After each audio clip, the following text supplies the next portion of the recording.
एक समय की बात है। श्रीपुर नाम के गांव में रामेश्वर नाम का एक ब्राह्मण अपनी माँ के साथ रहता था। वो दिन रात भगवान शिव की भक्ति किया करता था। शिव नाम का जाप सदैव उसके मुख पर रहता था। ओम नमः शिवाय, ओम नमः शिवाय, ओम नमः शिवाय। रामेश्वर बेटा, आज भी तूने मुझे नहीं उठाया, खुद ही उठकर घर के सारे काम कर लिए, खीर भी भोग लगा दी तूने तो। हाँ माँ, मैंने सोचा फटाफट से काम करके खीर बना लेता हूँ। शिवजी भी खीर के इंतजार में बैठे होंगे।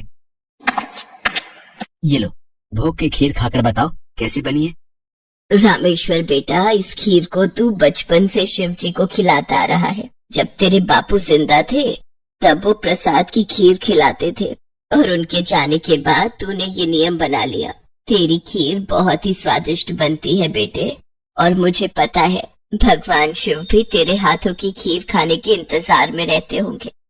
तभी तो मैं सुबह जल्दी उठकर सबसे पहले खीर ही बनाता हूँ ताकि भगवान शिव को भोग लगा सकूं। रामेश्वर का नियम था रोजाना सुबह जल्दी उठकर घर के सारे काम निपटाना और फिर भगवान शिव के भोग के लिए खीर का प्रसाद बनाना। ये कार्य पहले उसके पिता करते थे और पिता के जाने के बाद शिव जी की सेवा और खीर भोग की पूरी जिम्मेदारी रामेश्वर ने उठा ली। रामेश्वर को विश्वास था कि भगवान शिव उसके द्वारा खिलाई गई खीर को रोजाना ही खाते हैं। इसी विश्वास पर वो रोजाना खीर का भोग लगाता था और अपने भक्त के द्वारा भोग लगाई गई खीर को कैलाश पर्वत पर विराजमान भगवान शिव बहुत चाव से खाते थे। स्वामी, क्या बात है, आपको तो आनंद ही आनंद है। आपके भक्त आपको प्रेम से इतने स्वादिष्ट व्यंजन खिलाते हैं और आपका भक्त रामेश्वर तो नियम के अनुसार आपको खीर का भोग लगाता है। लाइए, थोड़ी सी खीर मुझे भी दे दीजिए। रामेश्वर के हाथों की खीर बहुत ही स्वादिष्ट होती है। हाँ देवी पार्वती, रामेश्वर इतनी स्वादिष्ट खीर का भोग लगाता है कि मन प्रसन्न हो जाता है। तभी नंदी और समस्त शिवगण वहाँ जाते हैं। महादेव, ये लीजिए, हम भांग और धतूरा ले आए हैं। नंदी, अभी तो हम स्वादिष्ट खीर का आनंद ले रहे हैं। ऐसा करो, भांग और धतूरे को वहाँ छोटे पर्वत पर रख दो, हम कुछ समय के बाद उसे ग्रहण करेंगे। अरे नंदी महादेव तो हमारी ओर देख तक नहीं रहे, उनका सारा ध्यान तो रामेश्वर की बनाई हुई खीर पर है। ऐसे कब तक चलेगा नंदी? हाँ, मैं भी यही देख रहा हूँ। इतने प्रेम से हम भांग और धतूरा पीस कर लाए और महादेव ने हमें इसे रखने के लिए बोल दिया।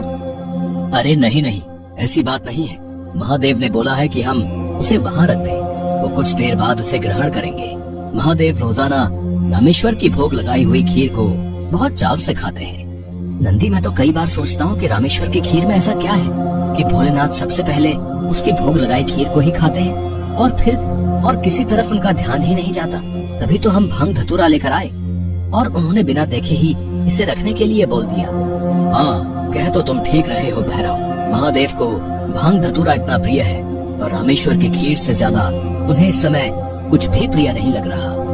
तो क्या किया जाए नंदी कि महादेव का ध्यान अपने भक्त रामेश्वर से हटकर हमारी ओर आ जाए? एक रास्ता है। नंदी ने सभी गणों के कान में कुछ कहा। उसके पश्चात सभी गण पृथ्वी लोक पर आ गए और सबने ब्राह्मण रूप ले लिया और सब लोग रामेश्वर के पास पहुँचे। रामेश्वर शिव जी को खीर का भोग लगाने के लिए बाजार से सामान खरीद रहा था। ब्राह्मण वेश में नंदी ने रामेश्वर से कहा, रामेश्वर, तुम हमें नहीं जानते पर हम तुम्हें बहुत अच्छे से जानते हैं। तुम भगवान शिव के भक्त हो और रोजाना उन्हें खीर का भोग लगाते हो। हाँ ब्राह्मण देव, आप तो सब कुछ जानते हैं। हाँ रामेश्वर, हम सब जानते हैं, इसीलिए तो हम तुम्हारे पास आए हैं। हमें पता है कि तुम महादेव के परम भक्त हो, पर तुम्हें पता है महादेव अब रोजाना खीर खाकर ऊब गए हैं, इसलिए अब तुम कुछ दिनों के लिए खीर का भोग रोक दो। तुम एक काम क्यों नहीं करते, तुम महादेव को सप्ताह में एक दिन खीर का भोग लगाया करो, जिससे महादेव को और अधिक स्वाद आएगा। अब महादेव को इतने सारे भक्त पूजते हैं, महादेव भी तो इतने सारे भक्तों के द्वारा दिए भोग को ग्रहण करते हैं, उनका पेट बहुत भर जाता है। अगर तुम उनको सप्ताह में एक दिन खीर का भोग लगाओगे तो उन्हें तुम्हारी खीर का इंतजार रहेगा और वो और अधिक आनंद से खीर खाएंगे। क्यों, हम सही कह रहे हैं ना? ये तो आप ठीक कह रहे हैं ब्राह्मण देव, इस विषय में तो मैंने कभी सोचा ही नहीं। अब मैं एक काम करता हूँ, मैं सप्ताह में एक दिन ही भगवान को खीर का भोग लगाया करूंगा ताकि वो और भी भक्तों का प्रसाद ग्रहण कर सकें और फिर उन्हें मेरी खीर का बेसब्री से इंतजार रहे। भोला भाला रामेश्वर शिवगणों की बातों में आ गया शिवगण खुशी खुशी कैलाश वापस लौट आए। अब शिव जी रोजाना रामेश्वर की खीर का इंतजार करने लगे कि कब रामेश्वर उन्हें भोग लगाए और कब वो खीर का भोग खाए। पर कुछ दिनों तक रामेश्वर ने खीर का भोग बनाया ही नहीं, तो शिव जी को खीर कहाँ से मिलती। अब सप्ताह में एक दिन रामेश्वर ने खीर का भोग लगा दिया तो शिव जी ने खीर खा ली। फिर उसके बाद कुछ दिन और खीर नहीं मिली तो भगवान शिव सोच में पड़ गए। उन्होंने अपने नेत्र बंद किए और उन्हें सारी सच्चाई पता लग गई और भगवान शिव को गुस्सा आ गया। शिव जी को गुस्से में आया देख सभी गण उनके समक्ष हाथ जोड़कर खड़े हो गए। मंदी, श्रृंगी, वीरभद्र, भैरव, तुम सभी गण जानते भी हो कि तुमने क्या किया है। मेरे भक्त रामेश्वर के द्वारा भोग में अर्पित की गई खीर मुझे कितनी प्रिय है और तुमने उसे खीर का भोग रोजाना लगाने के लिए मना कर दिया। महादेव, हमें क्षमा कर दीजिए, तुमसे भूल हो गई। महादेव, जब हम आपको खीर खाता हुआ देखते थे तो हम यही सोचते थे कि आप हमारी ओर ध्यान नहीं दे रहे हैं। अच्छा, तो ये कारण है, पर तुम सब ये नहीं जानते कि मेरा प्रेम अपने सभी भक्तों पर एक समान है। मैं भला तुम्हें कैसे भूल सकता हूँ? तुम तो मेरे हृदय में वास करते हो। तुम सब तो मेरी ही शक्तियों द्वारा उत्पन्न हुए हो। संसार में मेरा प्रत्येक भक्त मुझे एक समान प्रिय है और प्रत्येक भक्त के हृदय में मैं ही विद्यमान हूँ। इसलिए मेरा प्रेम कभी भी कम या ज्यादा नहीं हो सकता। माता पिता के लिए तो उनके सभी बच्चों में प्रेम एक समान होता है, फिर तुम ये भूल कैसे सकते हो? भगवान शिव की बातें सुनकर सभी शिवगण समझ गए कि उन्होंने कितनी बड़ी भूल कर दी। सचमुच महादेव का प्रेम तो अपने सभी भक्तों के लिए एक समान रहता है। इसके बाद सभी शिवगण फिर से एक बार रामेश्वर के पास गए। रामेश्वर, हमें भगवान शिव का संदेशा आया है। वो कह रहे थे कि तुम्हारी खीर इतनी स्वादिष्ट होती है कि वो सप्ताह भर की प्रतीक्षा नहीं कर सकते। सप्ताह में एक दिन भोग से उनका मन ही नहीं भरता। इसलिए उनकी आज्ञा है कि तुम रोजाना ही उन्हें खीर का भोग लगाया करो। आप सच कह रहे हैं ब्राह्मण देव? भगवान शंकर को मेरे हाथों की बनी खीर इतनी प्रिय है? ठीक है, फिर मैं रोजाना उन्हें खीर का भोग लगाऊंगा। ये सुनकर रामेश्वर बहुत खुश हुआ। अब एक बार फिर रामेश्वर रोजाना खीर बनाकर भगवान शिव को भोग लगाने लगा। अब तो समस्त शिवगण भी भगवान शिव के साथ रामेश्वर द्वारा भोग लगी प्रसाद की खीर का आनंद लेते और खूब भरपेट खीर को खाते। भगवान शिव और देवी पार्वती दोनों सभी गणों को इस प्रकार खीर खाता देख मंद मंद मुस्कुराने लगे। भगवान शिव ने अपने परम भक्त रामेश्वर को सभी सुख सुविधाओं से पूर्ण रखा।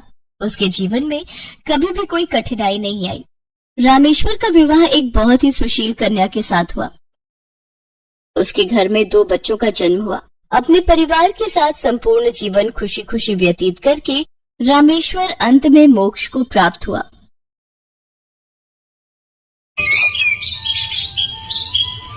माँ पार्वती ने भगवान शिव से एक प्रश्न पूछा, जिसके बाद भोलेनाथ ने एक कथा सुनाई और अमर हो गया कबूतर का जोड़ा। उसी अमर कथा से जुड़ी है ये पौराणिक कथा। एक बार नारद मुनि कैलाश पर्वत पर भगवान शिव से मिलने पहुँचे। नारायण नारायण, प्रणाम माते। आइए देवर्षि नारद, कैसे आना हुआ?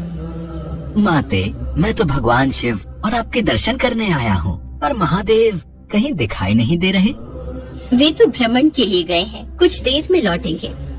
देवर्षि नारद माँ पार्वती से वार्तालाप करने लगे। तभी उन्होंने माँ पार्वती से पूछा, माते, क्या आप अमर कथा के बारे में जानती हैं? अमर कथा? वो कौन सी कथा है? उसके बारे में तो मैं नहीं जानती। नारायण नारायण, माते, जब भगवान भोलेनाथ आएंगे तब आप उनसे इस बारे में पूछना। अच्छा माते, मैं चलता हूँ। नारायण नारायण। पार्वती माता सोच में पड़ गई कि ऐसी कौन सी कथा है जो स्वामी ने मुझसे नहीं कही। तभी भोलेनाथ कैलाश पर लौट आते हैं। माता पार्वती उनसे इस बारे में चर्चा करती हैं।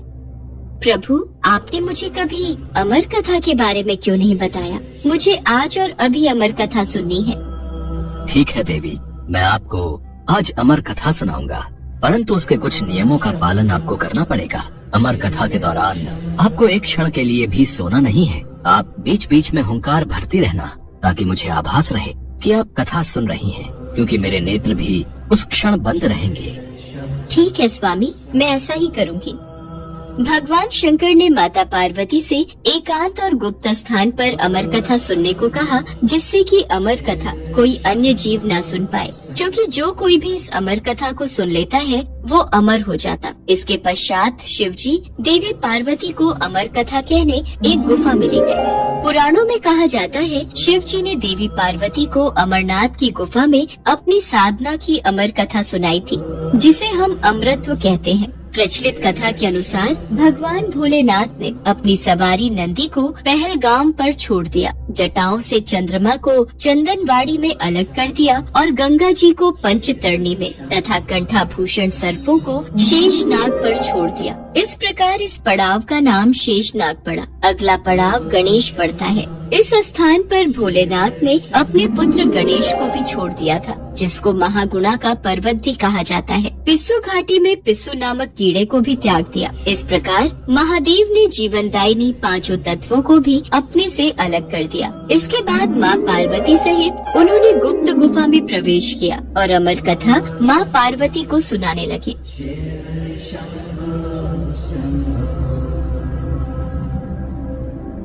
पर कथा सुनते सुनते देवी पार्वती को नींद आ गई और वो सो गई, जिसका शिव जी को पता नहीं चला। भगवान शिव अमर होने की कथा सुनाते रहे। उस समय 2 सफेद कबूतर शिव जी से कथा सुन रहे थे और बीच बीच में गूं गूं की आवाज निकाल रहे थे। शिव जी को लगा कि माता पार्वती कथा सुन रही हैं और बीच बीच में हुंकार भर रही हैं। इस तरह दोनों कबूतरों ने अमर होने की पूरी कथा सुन ली थी। कथा समाप्त होने पर शिव जी का ध्यान देवी पार्वती की ओर गया, जो सो रही थी।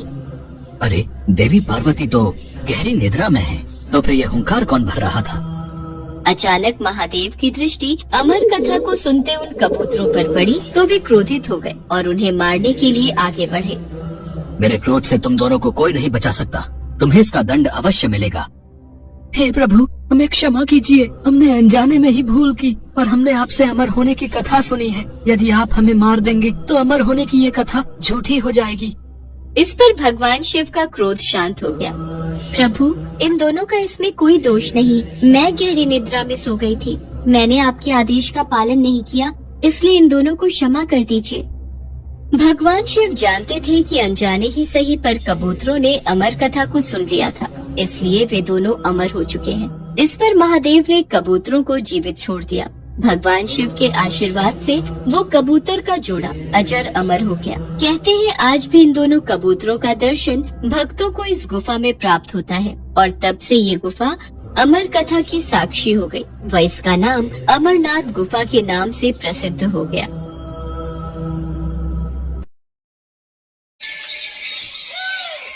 पृथ्वी की रक्षा और जन कल्याण के हित के लिए अनेकों बार भगवान विष्णु की भांति भगवान शिव ने भी अवतार लिया है।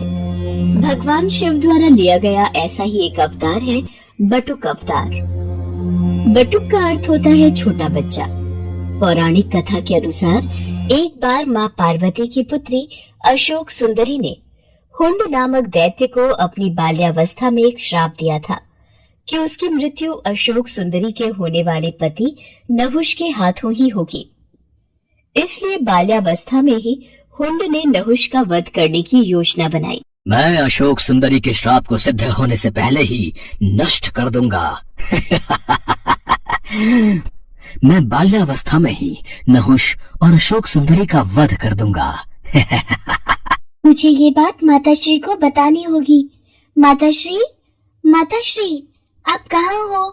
मेरा हृदय व्याकुल हो रहा है। क्या हुआ अशोक सुंदरी? आप इतनी घबराई हुई क्यों हो पुत्री? माताश्री, हुंड राक्षस नहुष को मारने के लिए निकल चुका है। वो नहुष का वध करने वाला है। उसको रोक लीजिए माताश्री, नहीं तो अनर्थ हो जाएगा। हुंड राक्षस की इतनी हिम्मत कि वो नहुष की हत्या करने का साहस कर बैठा। आज हुंड दैत्य को मेरे हाथों से कोई नहीं बचा सकता। देवता, ऋषि, मुनि सब हुंड के प्रकोप से तंग आ चुके हैं। अब मुझे उसका संहार करना ही होगा। देखते ही देखते माँ पार्वती माँ काली के रूप में आ जाती हैं। उनका क्रोध बढ़ रहा था। वो हाथों में खड्ग लिए हुंड के वध के लिए निकल पड़ती हैं। किंतु यदि वो हुंड का वध कर देती तो वो प्रकृति के खिलाफ हो जाता, क्योंकि हुंड दैत्य का वध नहुष के हाथों ही लिखा था। इसलिए माँ काली को रोकना जरूरी था। पर उनके क्रोध को कौन रोकेगा, यही समस्या थी। नारायण नारायण। प्रभु, माँ काली तो क्रोध में आकर हुंड का वध करने निकल चुकी है। अब इनके क्रोध को कौन शांत करेगा, कौन इन्हें रोकेगा? आप सही कह रहे हैं देवर्षि नारद। माँ काली को यदि रोका नहीं गया तो अनर्थ हो जाएगा। अब तो सिर्फ महादेव ही उनके क्रोध को शांत कर सकते हैं, जिस प्रकार उन्होंने पहले भी कई बार माँ काली के मार्ग में आकर उनके क्रोध को शांत किया है। आप तो जानते ही हैं देवर्षि नारद, जब देवी पार्वती अत्यंत क्रोधित होती हैं, तो वो महाकाली का रूप धारण कर लेती हैं और फिर उनके क्रोध को शांत करना असंभव हो जाता है। इतनी देर में सभी देवी देवता भगवान विष्णु के पास प्रकट होते हैं। प्रभु, देवी काली अत्यंत क्रोधित हो चुकी है। संसार भय से कांप रहा है। प्रभु, कुछ कीजिए। प्रभु, कुछ कीजिए। आप चिंतित मत होइए देवराजेंद्र, हम सब भगवान शिव के पास चलते हैं। महादेव, सभी देवी देवता आपके पास विनती हेतु आए हैं, इनकी सहायता कीजिए। मैं आपकी क्या सहायता कर सकता हूँ ब्रह्मदेव? आखिर क्या हुआ है? महादेव, हुंड दैत्य को पता चल चुका है कि भविष्य में उसका वध आपके होने वाले जामाता नहुष के हाथों ही होगा, इसलिए वो उसकी हत्या हेतु निकला है। देवी पार्वती इसी कारण क्रोध में आ गई हैं और उन्होंने माँ काली का रूप धारण कर लिया है। अब उनके क्रोध को केवल आप ही शांत कर सकते हैं देवाधिदेव। काली के क्रोध को शांत करने के लिए मुझे उनके सामने जाना होगा। सभी देवी देवताओं को आश्वासन देकर भगवान भोलेनाथ देवी काली के समक्ष प्रकट होते हैं। देवी काली क्रोध की अग्नि में जल रही थी। वो भगवान शिव को अपने सामने देखकर विशाल रूप धारण कर लेती हैं और उनका क्रोध अत्यधिक बढ़ जाता है। शिव जी भी उन्हें रोकने के लिए अपना विशाल रूप धारण कर लेते हैं। रुक जाओ देवी पार्वती, शांत हो जाओ। नहीं, अब मेरा क्रोध तभी शांत होगा जब मैं हुंड दैत्य का वध करूंगी। देवी पार्वती, यदि आपने हुंड का वध कर दिया तो हमारी पुत्री अशोक सुंदरी द्वारा दिए गए उस श्राप का क्या होगा? वो श्राप व्यर्थ जाएगा। आप उस श्राप की मर्यादा को कैसे भंग कर सकती हो? आप जानते हैं प्रभु, हुंड ने हमारी पुत्री और होने वाले जमाता को मारने का दुस्साहस किया है और आप कहते हैं कि मैं शांत हो जाऊं? नहीं। देवी पार्वती, आसमान की ओर देखिए। सभी देवी देवता आपके इस रौद्र रूप को देखकर घबरा रहे हैं। शांत हो जाओ पार्वती, यही संसार के हित में है। नहीं, अब मुझे कोई शांत नहीं कर सकता। आप मेरे मार्ग से हट जाइए, मैं आज नहीं रुकूंगी। पर रुकिए देवी पार्वती, हमारी पुत्री अशोक सुंदरी और नहुष दोनों ही सकुशल हैं, उन्हें कुछ नहीं हुआ। नारायण नारायण, अब क्या होगा प्रभु? माता तो क्रोध की अग्नि में आगे बढ़ चुकी है।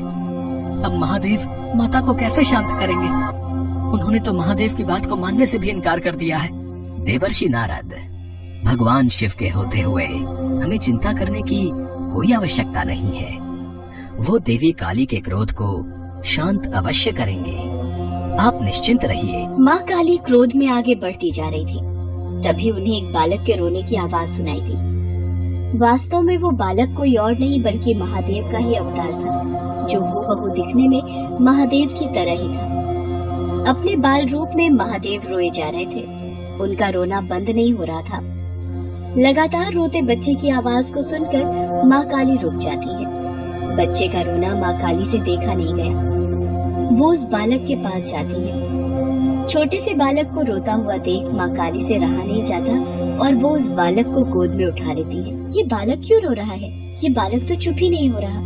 लगता है मेरे इस रूप को देखकर ये डर रहा है। मुझे अपने वास्तविक रूप में आ जाना चाहिए। बालक की करुण आवाज को सुनकर माँ काली अपना क्रोध भूल जाती है और वो अपने वास्तविक रूप में आ जाती है और बच्चे को खिलाने लगती है। बालक भी चुप हो जाता है। तभी वहाँ पर देवर्षि नारद और भगवान विष्णु सभी देवताओं के साथ प्रकट होते हैं। देवी पार्वती, ध्यान से इस बालक की तरफ देखिए। आपके क्रोध को शांत करने के लिए ही महादेव ने इस बालक का रूप धरा है और ये जो रो रहे थे वो इनकी पीड़ा थी।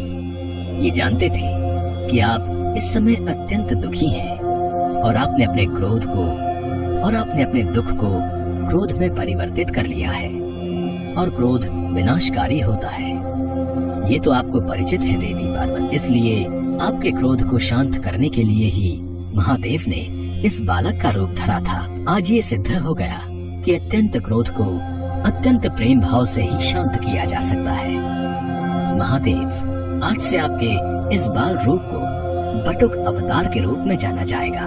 सभी देवी देवता भगवान शिव और माता पार्वती पर फूलों की वर्षा करने लगे। उस दिन से भगवान शिव के बटुक अवतार को भक्तगण पूजने लगे। शिवपुर गांव में एक बहुत ही पुराना पेड़ था, जिस पर एक कौवा और कोयल दोनों रहते थे। एक बार दूसरे गांव से आए दो युवक उस पेड़ के नीचे आकर बैठ गए। कोयल अपनी मधुर आवाज में गाने लगी। वाह, कितनी मधुर आवाज है इस कोयल की। इसके गाने ने तो मानो हमारी सारी थकान पल भर में ही गायब कर दी।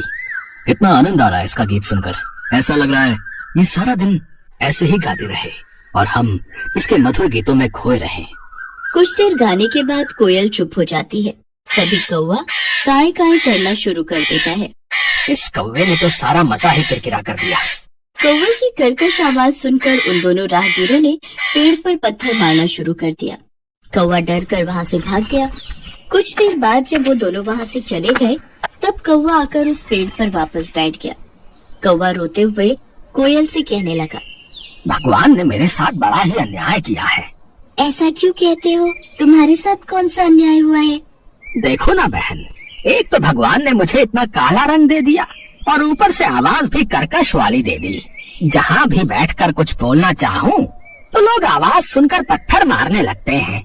और एक तुम हो, भले ही तुम्हारा रंग काला हो, लेकिन बोली इतनी मीठी है कि तुम्हें सभी सुनना चाहते हैं। तुम्हें कोई नहीं भगाता। यही तो विधाता का खेल है मेरे भाई। वो जिसे जैसा बनाता है उसे वैसे ही स्वीकार करना पड़ता है। तुम मुझे कोई ऐसा उपाय बताओ जिससे कि मेरी भी तुम्हारी तरह मधुर आवाज हो जाए। ये तो कोई नहीं कर सकता कि तुम्हें कोयल बना दे, सिवाय उस शिवजी भगवान की। विधि विधान को बदलने की क्षमता तो केवल शिवजी के ही पास है। एक वही है जो ब्रह्मा जी के लेख में परिवर्तन कर सकते हैं। अगर तुम कैलाश जाकर शिवजी से प्रार्थना करो तो वो तुम्हारी सहायता जरूर करेंगे। कौवा वहाँ से उड़कर 2 दिन का सफर तय करके कैलाश शिवजी के पास पहुँच जाता है। प्रणाम प्रभु। कागराज, आज कैलाश किस कारणवश आना हुआ? इसके बाद कौवे ने अपनी सारी व्यथा शिवजी को सुना दी। उसकी कहानी सुनने के बाद शिवजी बोले, हे कागराज, तुम इतने दुखी ना हो। तुम जैसा चाहते हो मैं तुम्हें वैसा बना दूंगा, किंतु मैं चाहता हूँ कि कोयल बनने से पहले तुम एक बार कोयल से जाकर पूछ लो कि वो कितनी सुखी है। शिवजी की बात सुनकर कौवा कोयल के पास जा पहुँचा और उसको अपनी और शिवजी के बीच हुई सारी बात बता दी। फिर कोयल उससे कहने लगी, भैया, मेरी आवाज भले ही मीठी है पर रंग काला है। अंधेरे में मैं दिखाई नहीं देती। मुझसे अच्छी जिंदगी तो हंस की है, जो कितना सफेद है। सभी देखना चाहते हैं उसे। सारा दिन सरोवर में रहता है, कितना सुंदर लगता है। हर कोई उसे देखना चाहता है। कोयल की बातें सुनकर कौवे का मन बदल गया और वो फिर शिवजी के पास पहुंचा। प्रभु, अब मुझे कोयल नहीं बनना। वो तो अपनी जिंदगी से खुश नहीं है, किंतु हंस जरूर अपनी जिंदगी से खुश होगा। ठीक है, मैं तुम्हें जरूर हंस बना दूंगा, पर एक बार जाकर तुम हंस से पूछ कर आओ कि वो कहीं अपनी जिंदगी से दुखी तो नहीं है। कौवा एक बार फिर उड़कर हंस के पास पहुंचा। भाई, मैं तुमसे कुछ पूछना चाहता हूँ। पूछो भाई, क्या पूछना चाहते हो? तुम तो अपनी जिंदगी में बहुत खुश होगे ना? नहीं भाई, मुझे हमेशा डर लगा रहता है कि कहीं कोई मेरा शिकार न कर ले। लेकिन तुम्हारा शिकार कौन करेगा? आजकल हर कोई पानी में रहने वाले पशु पक्षियों को मारकर खा लेते हैं। मुझे तो हर समय यही डर लगा रहता है कि कहीं कोई मुझे मार न दे। यही मेरी जिंदगी है। सच कहूँ तो जिंदगी तो तोते की अच्छी होती है, हरा हरा रंग और लाल लाल चोंच। हंस की बात सुनकर कौवा तोता बनने की ख्वाहिश पाल लेता है और वो शिवजी के पास जाकर कहता है, प्रभु, मुझे तोता बना दीजिए। कागराज, तुम एक बार तोते से जाकर पूछो कि कहीं उसको भी अपनी जिंदगी से कोई शिकायत तो नहीं है। उसके बाद कौवा तोते के पास चला जाता है और उससे पूछता है, दोस्त, तुम तो अपनी जिंदगी में बहुत खुश हो गए। तुम्हें कोई शिकायत नहीं होगी। तुम अपनी इस चोंच से स्वादिष्ट खाना खाते हो। हरा हरा सा खूबसूरत रंग है तुम्हारा। लाल लाल सुंदर सुंदर चोंच है तुम्हारी। देखने में कितने सुंदर हो। सब लोग तुम्हें मिट्ठू कहकर बुलाते हैं। दोस्त, मेरी सुंदरता ही तो मेरी जान का कारण है। मुझे हमेशा डर सताता रहता है कि कहीं कोई मुझे पकड़कर पिंजरे में ना बंद कर दे, मेरी आजादी ना छीन ले। असली सुंदरता तो मोर के पास है, सुंदर सुंदर पंख, और जब वो नृत्य करता है तो कितना सुंदर लगता है। तोते की बात सुनने के बाद कौवा शिव जी के पास गया और बोला, अब प्रभु, ना ही मुझे हंस बनना है और ना ही तोता। कृपा करके मुझे मोर बना दीजिए। मोर तो अपनी जिंदगी से बहुत खुश होगा। कागराज, तुम एक बार मोर से भी पूछ लो, उसे कहीं अपनी जिंदगी से कोई शिकायत तो नहीं है। कौवा मोर को ढूंढने गया, लेकिन वो उसे कहीं दिखाई नहीं दिया। फिर वो उसे चिड़ियाघर में मिलता है।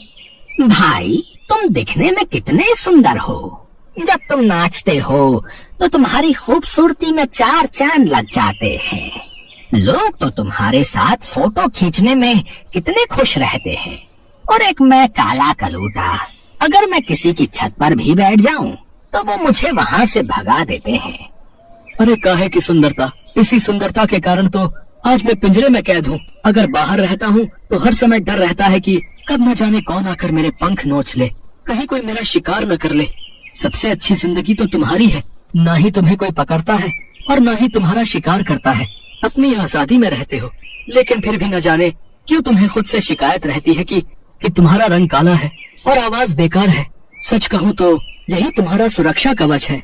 मैं तो ईश्वर से प्रार्थना करता हूँ कि अगले जन्म में मुझे कौवा ही बनाए।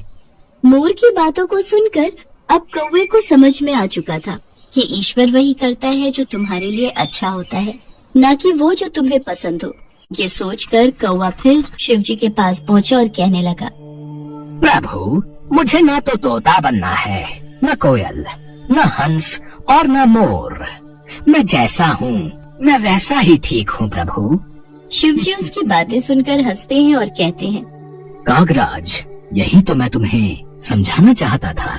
हमें किसी से खुद की तुलना नहीं करनी चाहिए, क्योंकि वो हमेशा दुख का कारण ही बनती है और हर कोई अपने आप में श्रेष्ठ है। अब कौवे को सारी बात समझ आ चुकी थी।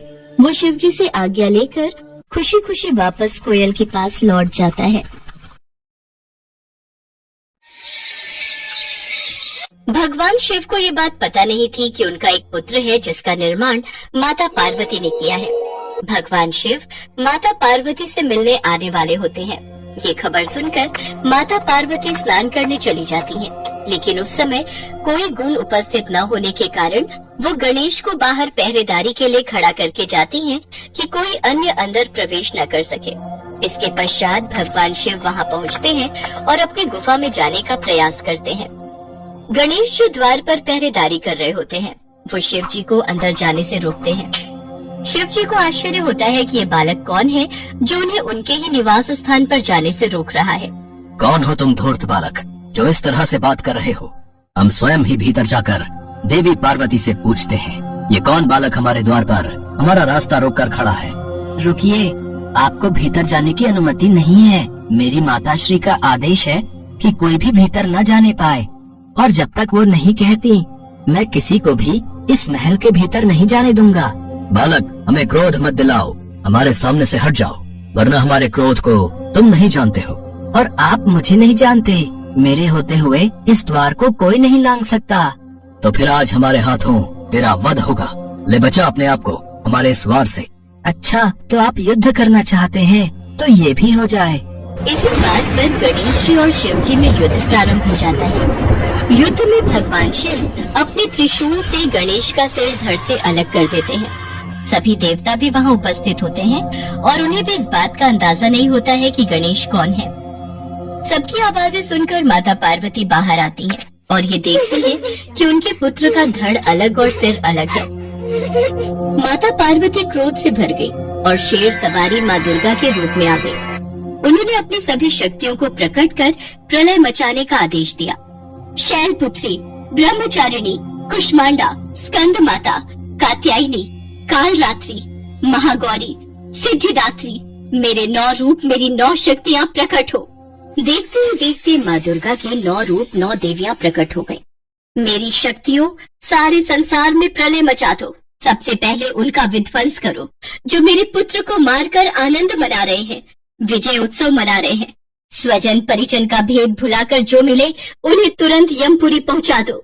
जो आज्ञा मातेश्वरी। सभी देवी शक्तियां संपूर्ण कैलाश सहित पूरे ब्रह्मांड में विध्वंस करने लगी। संपूर्ण ब्रह्मांड में कोलाहल मच गया। सभी ऋषिगण और देवतागण माता से प्रार्थना करने लगे। हे मातेश्वरी, शांत हो जाइए, नहीं तो अनर्थ हो जाएगा। ये पूरी सृष्टि आपके क्रोध की ज्वाला से भस्म हो जाएगी। जब तक मेरा पुत्र जीवित नहीं हो जाता तब तक चारों ओर ऐसी ही तबाही मची रहेगी। अब तो भगवान भोलेनाथ ही कुछ कर सकते हैं। हम सभी को उनके पास जाना चाहिए। सभी देवतागण और ऋषिगण भगवान भोलेनाथ के पास जाते हैं। हे महादेव, माँ पार्वती का क्रोध बढ़ता ही जा रहा है। उनकी 9 शक्तियाँ पूरे ब्रह्मांड का विध्वंस कर देंगी। कुछ कीजिए प्रभु, उनका क्रोध शांत करने के लिए कुछ कीजिए। माँ पार्वती ने कहा है, जब तक गणेश को पुनर्जीवन नहीं मिल जाता तब तक उनका क्रोध शांत नहीं होगा। अगर गणेश को पुनर्जीवन नहीं मिला तो सर्वनाश हो जाएगा। आप चिंता मत कीजिए, मैं इस समस्या का समाधान सोच चुका हूँ। पर महादेव, आप बालक गणेश को पुनर्जीवित कैसे करेंगे? बालक गणेश का मस्तक तो आपके त्रिशूल के प्रहार से क्षत विक्षत हो गया है। होगा, अवश्य होगा। हे मधुसूदन, आप उत्तर दिशा की ओर जाइए और जो भी प्राणी आपको सबसे पहले दिखाई दे उसका मस्तक काट कर ले आइए। भगवान श्री हरि विष्णु उत्तर दिशा की ओर प्रस्थान करते हैं। उत्तर दिशा का अवलोकन करने पर भगवान श्री हरि विष्णु को सबसे पहले दिखाई देने वाला प्राणी एक हाथी था, जो वास्तव में देवराज इंद्र का श्रापित हाथी ऐरावत था। श्री हरि विष्णु मुस्कुराए और उस हाथी के समीप गए। हाथी ने विष्णु जी को नमस्कार किया, मानो वो खुद भी इस श्राप से मुक्त होने की कामना कर रहा हो। श्री हरि विष्णु ने अपने सुदर्शन चक्र से उसका शीश काटकर उसे मुक्ति प्रदान की। ऐरावत हाथी श्राप से मुक्त हो गया और अपने असली रूप में आकर स्वर्ग लौट गया। भगवान विष्णु हाथी का मस्तक लेकर कैलाश लौट आए। उसके पश्चात भगवान शिव गणेश के धड़ से हाथी का मस्तक जोड़ देते हैं। भगवान गणेश जीवित हो जाते हैं और माता पार्वती का क्रोध शांत हो जाता है। सभी देवी देवता भगवान गणेश को अपना अपना आशीर्वाद देते हैं। पुत्र गणेश, मैं तुम्हें वरदान देती हूँ कि संसार में अब से तुम प्रथम पूजनीय कहलाओगे। कोई भी मंगल कार्य शुरू करने के लिए प्रथम पूजा तुम्हारी होगी। श्री गणेश के प्रथम पूजन के बिना कोई भी मंगल कार्य, पूजा पाठ, जप तप, व्रत, धर्म आदि का फल प्राप्त नहीं होगा। आज से गणेश को सभी का अध्यक्ष घोषित किया जाता है। प्रथम पूज्य होने के कारण आज से तुम मेरे सभी गणों के भी अध्यक्ष बनोगे। मेरा आशीर्वाद है, संसार में कोई भी तुम्हारा सामना नहीं कर सकेगा। और फिर सभी देवी देवता बालक गणेश को अपना अपना आशीर्वाद देते हैं। बालक गणेश सभी देवी देवताओं को नमन करते हैं। भगवान भोलेनाथ और माँ पार्वती बालक गणेश को अपने हृदय से लगा लेते हैं। उस दिन से गौरी पुत्र गणेश प्रथम पूजनीय हो गए। संसार में कोई भी शुभ कार्य करने से पहले भगवान गणेश की पूजा होती है। उसके पश्चात ही कोई मंगल कार्य की शुरुआत होती है।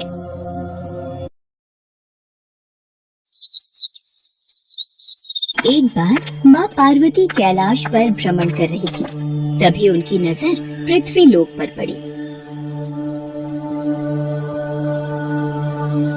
सेठ जी, ये माल गाड़ी में से उतार दिया है। ये ले, तेरे आज की कमाई के 200 रुपए। पूरा दिन मेहनत करके सिर्फ ये 200 रुपए ही कमाई हुई है।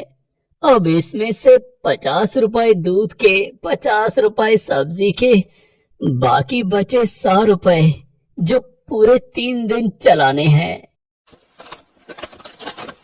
हाँ, ये हो गए पूरे 50,000 रुपए। इन्हें तिजोरी में रख देता हूँ।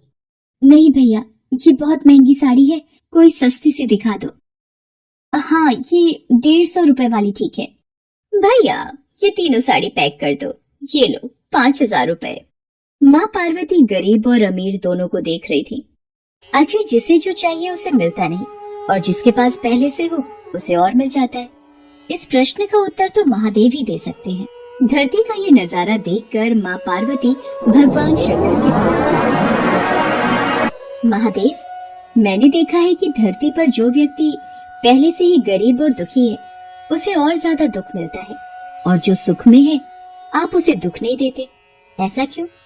भगवान, ये आपकी कौन सी लीला है? देवी पार्वती, इस बात का उत्तर जानने के लिए आपको हमारे साथ धरती पर चलकर वहाँ के प्राणियों का हाल चाल जानना होगा। वहीं इस प्रश्न का उत्तर आपको प्राप्त होगा। भगवान शिव के कहे अनुसार कुछ समय बाद माँ पार्वती उनके साथ मृत्युलोक में प्राणियों का हालचाल जानने के लिए चल पड़ी। तभी रास्ते में उन्हें एक गरीब पति पत्नी जाते दिखाई दिए। और मिला, कुछ समझ नहीं आ रहा, हमारी गरीबी के दिन कब दूर होंगे। वो चंदन ने फिर एक नई जमीन खरीद ली। सबका भाग्य एक सा नहीं होता है जी। उसके भाग्य में अमीर बनना लिखा है, हमारे में नहीं। भगवान की इच्छा होगी तो हम भी अमीर बन जाएंगे। पता नहीं कौन से पिछले जन्मों के कर्मों की सजा भुगतनी पड़ रही है। न जाने कौन से बुरे पाप किए थे। हे महादेव, आप इन दोनों पति पत्नी को कुछ ही पलों में अमीर बना सकते हैं। मेरे कहने पर आप इन्हें अमीर बना दीजिए। ये बेचारे कितने दुखी हैं। देवी पार्वती, इन दोनों के भाग्य में अभी अमीर बनना नहीं लिखा है। महादेव, जब हम इन्हें धन दे देंगे तो इनकी गरीबी दूर हो जाएगी, फिर ये भी अमीर और सुखी हो जाएंगे। कृपया करके आप इनकी मदद कीजिए प्रभु। देवी पार्वती, मैं तुम्हारी इच्छा अनुसार इन्हें धन प्रदान कर देता हूँ, पर उसका मिलना या ना मिलना कर्मों पर निर्भर करता है। पार्वती जी के कहने पर भगवान शिव ने सोने की अशर्फियों से भरी एक पोटली उस रास्ते में डाल दी। पोटली से कुछ दूरी पर उर्मिला की नजर गुजरते हुए एक अंधे व्यक्ति पर पड़ी। सुनो जी, हम तो गरीब हैं इसलिए दुखी हैं, पर ये सामने व्यक्ति तो नेत्रहीन है। एक बात समझ नहीं आई, ये नेत्रहीन लोग कैसे जीवन व्यतीत करते होंगे? हाँ, बड़ी मुश्किल होती होगी उर्मिला इन बेचारे नेत्रहीन लोगों को। चलो आज हम भी अंधों की तरह चलकर देखते हैं, देखें ये कैसे जीवन जीते हैं। उर्मिला और सूरज आंखें बंद कर एक दूसरे का हाथ थामे चलने लगे। सोने की अशर्फियों की पोटली रास्ते में ही पड़ी रह गई और वे दोनों करीब से गुजर गए। भगवान शिव बोले, देखा देवी पार्वती, इनके भाग्य में अभी गरीबी ही लिखी है। हम कुछ दिन धरती पर ही रहेंगे। यहाँ मनुष्य रूप में रहकर मैं तुम्हारे मन की सभी शंकाओं को दूर करना चाहता हूँ। भगवान शिव और देवी पार्वती ने मनुष्य का रूप धारण किया और पति पत्नी के रूप में एक गांव के पास डेरा जमाया। शाम के समय देवी पार्वती भगवान शिव से बोली, स्वामी, मैं रसोई की तैयारी शुरू करती हूँ। यहाँ पृथ्वी लोक में यदि हम रहने आ ही चुके हैं तो हमें भोजन की भी व्यवस्था करनी होगी। मैं चूल्हा बनाने की तैयारी करती हूँ, आप तब तक भोजन बनाने की सामग्री ले आइए। माँ पार्वती चूल्हा बनाने के लिए बाहर से ईंटें लेने गयी। चूल्हा बनाने के लिए मुझे ईंटों की जरूरत है। ये एक जर्जर और टूटा मकान दिखाई दे रहा है। इसकी ईंटें मेरे काम आ जाएंगी, यही ले लेती हूँ। चूल्हा तो तैयार कर लिया, महादेव आते ही होंगे। अरे आप आ गए, ये देखिए मैंने चूल्हा तैयार कर लिया। पर आप खाली हाथ क्यों लौट आए स्वामी? भोजन कैसे बनेगा? देवी पार्वती, अब सामग्री की कोई आवश्यकता नहीं है, क्योंकि जिस प्रश्न का उत्तर ढूंढने के लिए आप आई थी वो आपको स्वयं मिल गया। मैं कुछ समझी नहीं स्वामी, मेरे प्रश्न का उत्तर मेरे समक्ष ही है। हाँ देवी पार्वती, आप यही जानना चाहती है ना कि इस पृथ्वी पर क्यों गरीब लोग ज्यादा परेशान होते रहते हैं। अच्छा ये बताइए, आप इस चूल्हे को बनाने के लिए ईंटें कहाँ से लेकर आई हो? प्रभु, इस गांव में बहुत से ऐसे घर भी हैं जिनका रखरखाव सही ढंग से नहीं हो रहा है। उन पुराने घरों की जर्जर हो चुकी दीवारों में से मैं ईंटें निकाल कर ले आई। इसका मतलब जो घर पहले से खराब थे आपने उन्हें और खराब कर दिया, जबकि आप मजबूत घरों की दीवारों से भी तो ईंटें ला सकती थी। प्रभु, जो घर अच्छे और सुंदर दिख रहे थे उस घर के लोगों ने अपने घरों का रखरखाव बहुत अच्छी तरह किया है। ऐसे में उन सुंदर घरों को बिगाड़ना मुझे उचित नहीं लगा। देवी पार्वती, कुछ दिन पहले पूछे आपके प्रश्न का उत्तर भी यही है। जिन लोगों ने अपने जीवन को अच्छे कर्मों से सुंदर बना रखा है, उन्हें दुख कैसे हो सकता है। इस संसार में हर मनुष्य अपने कर्मों का ही फल पाता है। सबके पास सब कुछ नहीं होता। मनुष्य के पिछले जन्मों का कर्म उसे इस जन्म में भुगतना ही पड़ता है, और यदि वो अपने इस जन्म और आने वाले अन्य जन्मों को सुखी बनाना चाहता है, तो हमें सदैव ही पुण्य कार्य करते रहना चाहिए, ताकि हमारे कर्म उसमें जुड़ते रहें। आपको ज्ञात है, वो मार्ग में उस दिन एक नेत्रहीन व्यक्ति, हाँ स्वामी, मुझे ज्ञात है। वो देखिए देवी पार्वती, उसके पास धन दौलत ऐशो आराम की कोई कमी नहीं है, परंतु उसकी आंखों का इलाज नामुमकिन है। ये उसके पिछले जन्म के कर्मों से जुड़ा है। उसने पिछले जन्म में जानबूझकर किसी निर्दोष की आंखों की रोशनी छीन ली थी, इसलिए ये इस जन्म में नेत्रहीन हो गया। पर इसके कुछ पुण्य कार्यों की वजह से ये अमीर बना। और वो गरीब पति पत्नी स्वामी? देवी, वो दोनों पिछले जन्म में एक कंजूस अमीर सेठ सेठानी थे, जो कभी भी कोई दान पुण्य नहीं करते थे। इसलिए इस जन्म में उन्हें गरीबी और दुख मिला। पर इन दोनों के अच्छे कर्म इनका आगे का जीवन सुखी बना सकते हैं। इस पृथ्वी पर कोई भी मनुष्य पूरी तरह से सुखी नहीं है देवी। हर मनुष्य के पास कोई न कोई दुख और समस्या है। मुझे उत्तर मिल गया है स्वामी।